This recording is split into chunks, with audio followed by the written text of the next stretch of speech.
सादर जय सिया राम दोस्तों, आप देख रहे हैं सनातन धर्म चैनल। आज हम श्री दुर्गा सप्तशती के 9वें अध्याय निशुम्भ वध की कथा लेकर के आए हैं। तो आप हमारे चैनल को सब्सक्राइब करें, वीडियो को शेयर करें, लाइक करें। तो चलिए हम दोस्तों चलते हैं कथा की ओर। एक बार बोलिए दुर्गा महारानी की जय। मैं अर्धनारीश्वर की श्री विग्रह की निरंतर शरण लेता हूँ। उसका वर्ण बंदूक पुष्प और सुवर्ण के समान रक्त पीत मिश्रित है।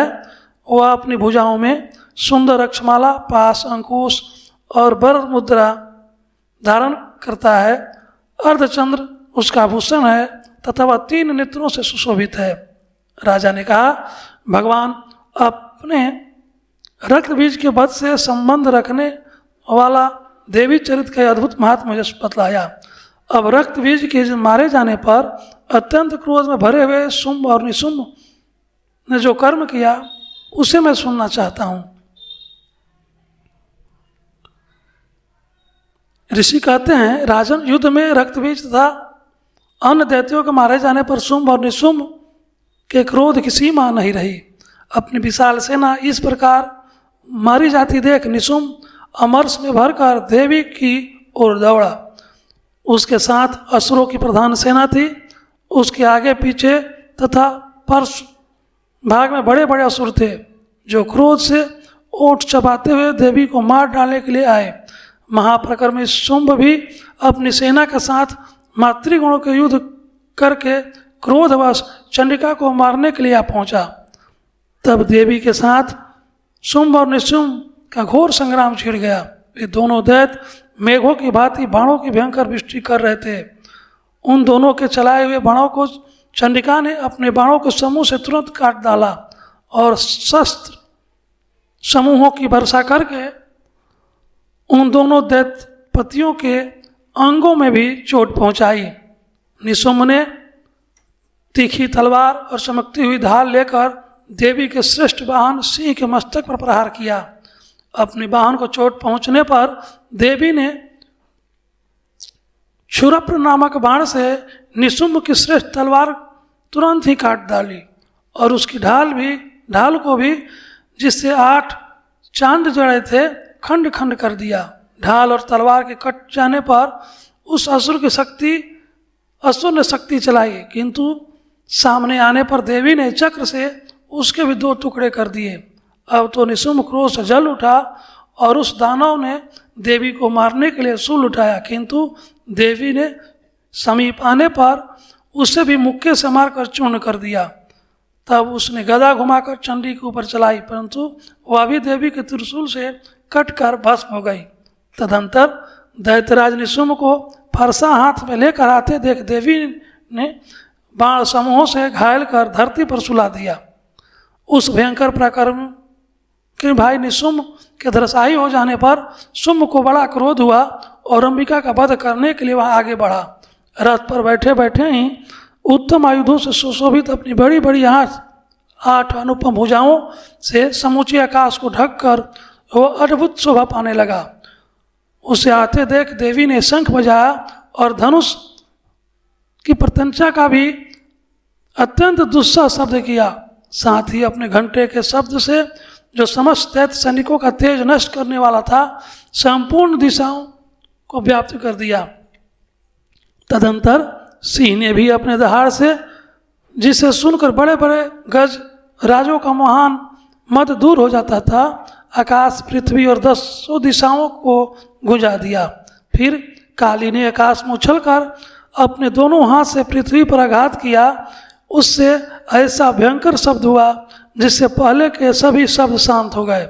तत्पश्चात शिवदूती ने दैत्यों के लिए अमंगलजनक अट्टहास किया। इन शब्दों को सुनकर समस्त असुर थर्रा उठे, किंतु शुंभ को बड़ा क्रोध हुआ। उस समय देवी ने जब शुंभ को लक्ष्य करके कहा, ओ दुरात्मा, खड़ा रह, तभी आकाश में खड़े हुए देवता बोल उठे, जय हो, जय हो। शुंभ ने वहां आकर ज्वालाओं से युक्त अत्यंत भयानक शक्ति चलाई। अग्निमय पर्वत के समान आती हुई उस शक्ति को देवी ने बड़े भारी लूके से दूर हटा दिया। उस समय शुंभ के सिंहनाद से 3 लोग गूंज उठे। राजन, उसकी प्रतिध्वनि से वज्रपात के समान भयानक शब्द हुआ, जिससे अन्य सब शब्दों को जीत लिया। शुम्भ के चलाए हुए बाण के देवी के चलाए हुए बाणों को शुम्भ ने अपने भयंकर बाणों द्वारा सैकड़ों और हजारों टुकड़े कर दिए। तब क्रोध में भरी हुई चंडिका ने शुम्भ को शूल से मारा। उसके आघात से मूर्छित हुआ पृथ्वी पर गिर पड़ा। इतने में ही निशुंभ को चेतना हुई और धनुष हाथ में लेकर बाणों द्वारा देवी काली तथा सिंह को घायल कर डाला। फिर उस दैत्यराज 10,000 बाहें बनाकर चक्रों के प्रहार से चंडिका को आच्छादित कर दिया। तब दुर्गम पीड़ा को नाश करने वाली भगवती दुर्गा ने कुपित होकर अपने बाणों से उन चक्रों तथा बाणों को काट गिराया। यह देख निशुंभ दैत्य सेना के साथ चंडिका का वध करने के लिए हाथ में गदा ले बड़े वेग से दौड़ा। उसके आते ही चंडी ने तीखी धारा वाली तलवार से उसके गदा को शीघ्र काट डाला। तब उसने शूल हाथ में ले लिया। देवताओं को पीड़ा देने वाले निशुंभ की शूल हाथ में लिए आते देख चंडिका ने वेग से चलाए हुए अपने शूल से उसकी छाती छेद डाली। शूल से विलीन हो जाने पर उसकी छाती से एक दूसरा महाबली एवं पराक्रमी पुरुष खड़ी रह कहता हुआ निकला। उस निकलते हुए पुरुष की बात सुनकर देवी ठठाकर हंस पड़ी और खड्ग से उन्होंने उसका मस्तक काट डाला। फिर तो वह पृथ्वी पर गिर पड़ा। तदंतर सिंह अपनी दाढ़ों से असुरों की गर्दन कुचल कर खाने लगा। यह बड़ा भयंकर दृश्य था। उधर काली तथा शिवदूती भी अन्य दैत्यों का भक्षण आरंभ किया। कुमारी की शक्ति से विलीन होकर कितने ही महादैत्य नष्ट हो गए। ब्रह्माणी के मंत्रपूत जल से निस्तेज होकर कितने ही भाग खड़े हुए। कितने ही दैत्य माहेश्वरी के त्रिशूल से छिन्न भिन्न हो धराशायी हो गए। बराही के थूथने के आघात से कितनों को पृथ्वी पर कचूमर निकल गया। वैष्णवी ने अपने चक्र से दानों के टुकड़े टुकड़े कर डाले। इंद्री के हाथ से छूटे हुए वज्र से भी कितने के प्राणों से हाथ धोने पड़े। कुछ असुर नष्ट हो गए, कुछ उस महायुद्ध से भाग गए तथा कितने ही काली शिवदूती तथा सिंह के ग्रास बन गए।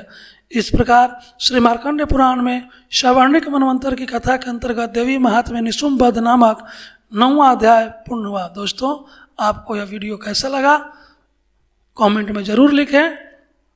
सादर जय श्री राम।